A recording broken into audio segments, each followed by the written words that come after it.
Itemi-inĩ rĩa gũtigĩra bũrũri-inĩ wĩtirĩtie ũtambi-inĩ wa maĩ kũrĩ mĩciĩ na mataũni, Ministry ya maĩ nĩ yanĩrĩire nĩ gũkorwo ĩkĩrĩkia tabarĩra cia maĩ iria ciarugũrĩtio mĩaka-inĩ ya hau kabere na igĩcoka gũtiganĩrio. Ndeto ĩno ĩkĩhithũrio nĩ Minister wa maĩ Simon Chelugui hĩndĩ ya icera ndemu-inĩ ya Lelongo kaunti-inĩ ya Narok ĩrĩa yatiganĩirio mĩaka-inĩ ya hau kabere. Tabarĩra ĩrĩa yatanyĩtwo gũtigĩra aikari a Narok ya irathĩro na arĩa a Suswa ni maigania maĩ. Nimejionea na nimeona mahali shida hiko.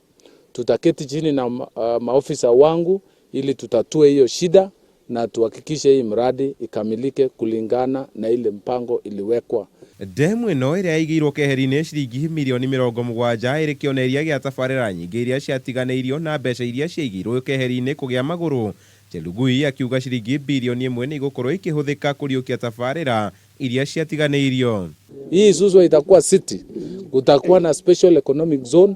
Hapo stima inakuja, stima yote ya Kenya inapangiwa hapo. Stima kutoka Turkana inasimama hapa, stima kutoka Uganda inapitia hapa, na ile stima inaenda mpaka Tanzania inaanzia hapo, na ile inaenda Mombasa. Mwena-inĩ wa watongoria a Narok magĩtongorio nĩ Governor Samuel Ole Tunai magĩtũgĩria ikinya rĩrĩ. Even tukifikiria malingine, kwanza watu ya hapa watosheke. Sinama hiyo?